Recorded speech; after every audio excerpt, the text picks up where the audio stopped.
Let's go. Okay. Okay. You've won 3 in a row at home. Now, Jose, you could make it 4 in a row, which has never been done before at the new stadium.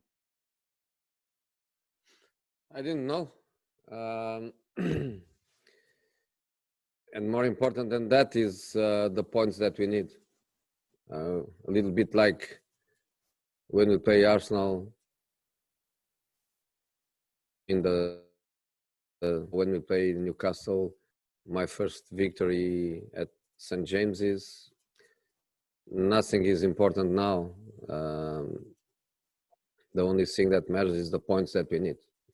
So I don't even think about first time that we can make 4 victories in a row at home at the new stadium. I just think that we need these points. You're second, or equal second actually, Jose, in the form table. It's almost a shame that games are running out, isn't it? The run that you're on, you could even be a few more games challenging for the top 4. Yeah, but it's not possible now. Mathematically, I think now it's impossible to get top 4. So we know that for us now will be a fight until the end to try to get an Europa League position. I always told that a part of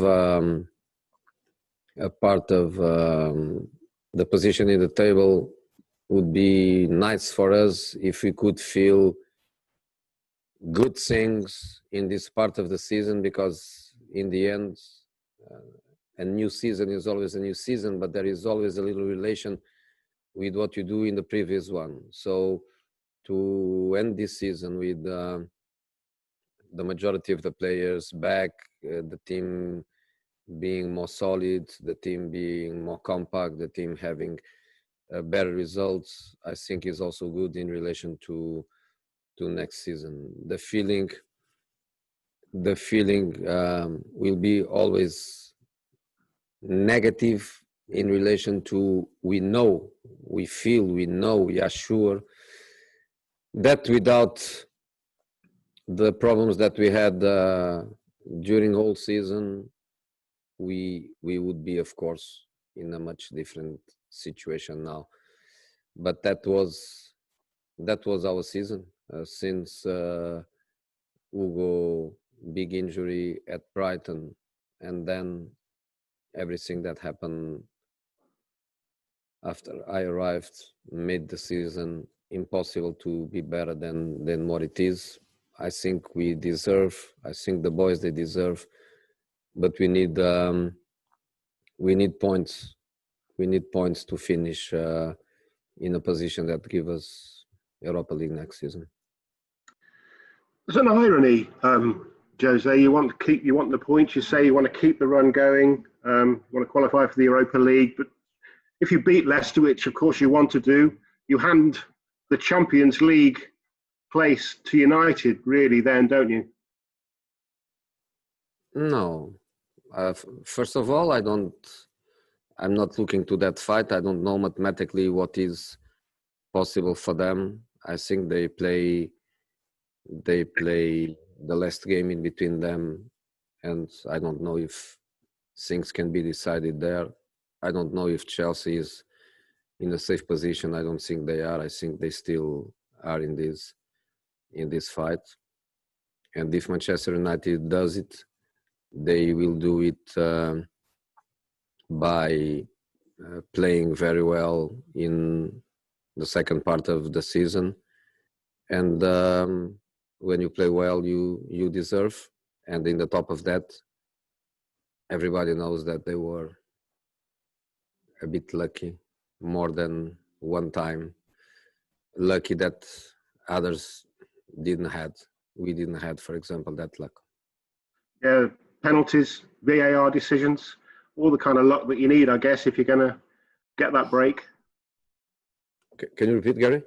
Yeah, penalties, top of the league, VAR decisions, top of the league, United, that's the kind of luck you need, isn't it, if you're going to get that break? But VAR shouldn't be about that. VAR should be just simple, pure, clear decisions. The space for the mistake is the space of man on the pitch having to make very difficult decisions, 200 miles per hour, different angles of vision. That is the mistake that we learn how to respect in football. It's sometimes difficult to accept, but are the mistakes that you understand, because everyone makes mistakes in the game. Coaches, referees, players, we all make mistakes. Last one from me, Jose. Boris has just announced some trials over the next few weeks, allowing fans back into sporting events, snooker and horse racing to begin with. But by October, if it goes well, back into football grounds as well. That would be a welcome thing. Did you say anything about me being able to go to Portugal for a week holiday? Not yet, unfortunately, no. It's great news. It's great news. Everybody that loves football wants football for all. Us living from football, making our salaries from football. We know also the importance of that. So between the economical side of it and the passion side of it, I think we would all be so happy to see people back to stadium. And if it's impossible to have the full stadiums that we all dream with, at least if we can have some people, would be a good start. Thank you.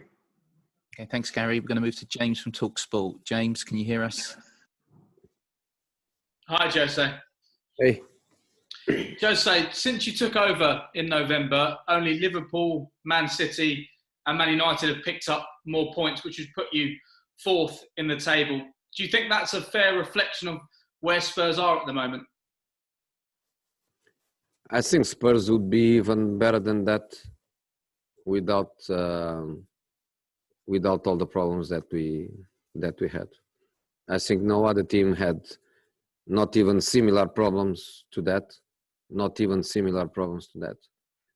And as I was saying, in the most difficult moment of the season, I was just speaking about surviving. And surviving was to leave us in a position where we could eventually fight for that. The fact that we are fourth since my arrival, without Lloris, without Harry Kane, without Sissoko, without Son, without almost everybody, I think is a good reflection of the potential that we have, the work that we are all doing.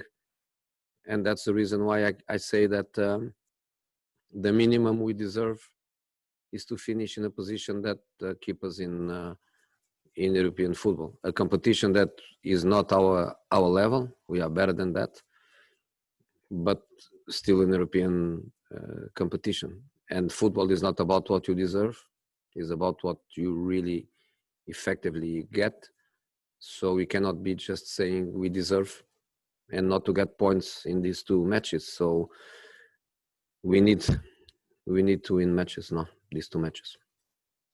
Tomorrow or Sunday is your final home match of the season. Will that be Jan Vertonghen's final home match as a Spurs player? And if so, how much will he be missed here at Spurs? I cannot say that. I think it's not even for me to say that. Somebody that is in the club for 8 months cannot speak about somebody that has 8 years of brilliant contribution to the club. The only thing that I can say in this moment is that every day is a pleasure for me to work with a guy of his dimension, and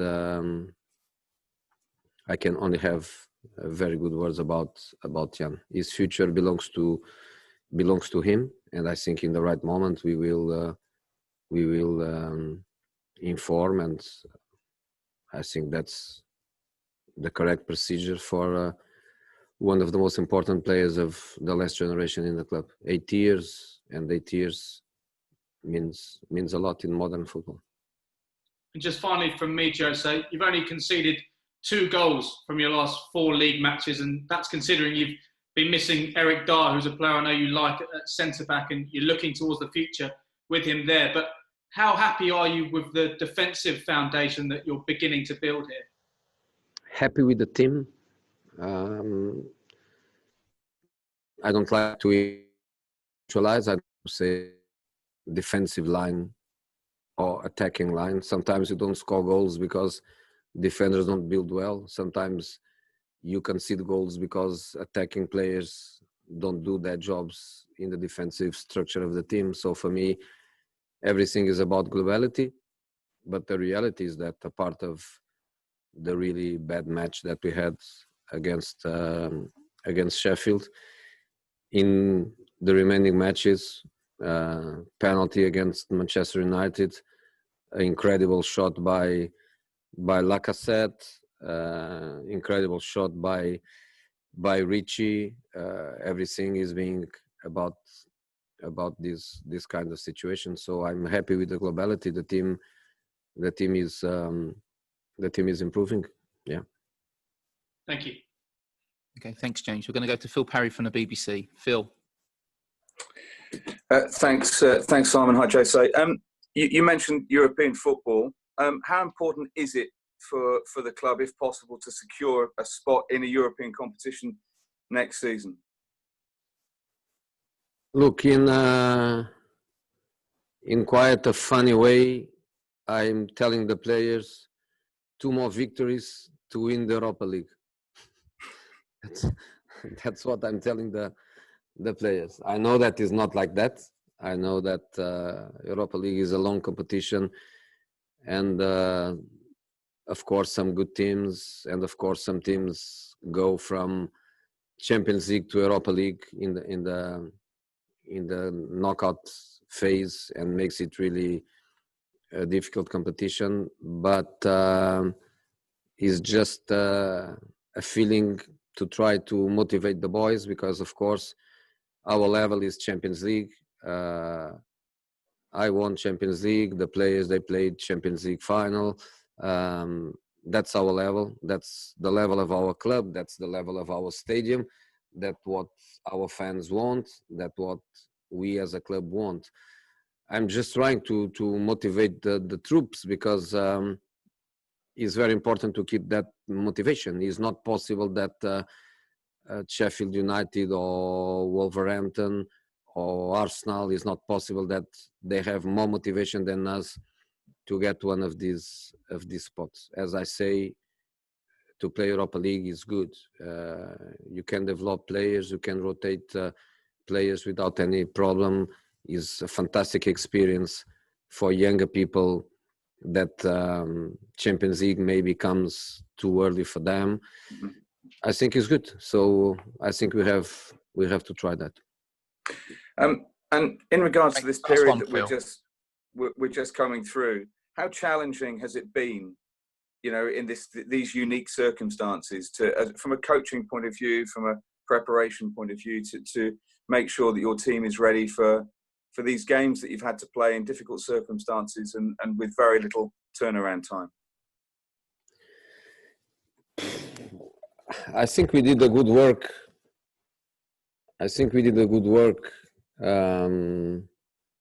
During the lockdown. Big effort. With some people in holiday and some players going to their countries, and of course not enjoying life as normal, but going to their families, going to their countries. We all stayed here. We work with the Zoom. We work from the gym to their houses. I think we did a good, positive work. Then when it was possible to work together, we had a base.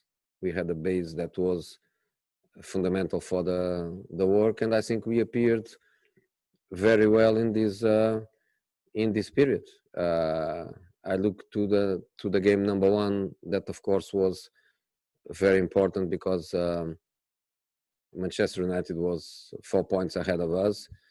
I looked to that match, and a penalty disturbed our progression. In spite of that, the team kept strong, resist to fatigue, resist to the possible disappointment of feeling a Champions League spot was going to be almost impossible. The team stick together, and we are going through that period with a big effort. It's the first time that we have 3 days in between matches, because we had four matches with 2 days in between, which was really hard against Newcastle. The last of this series was so hard for the majority of the players, and we put ourselves in a position where we don't depend on anyone.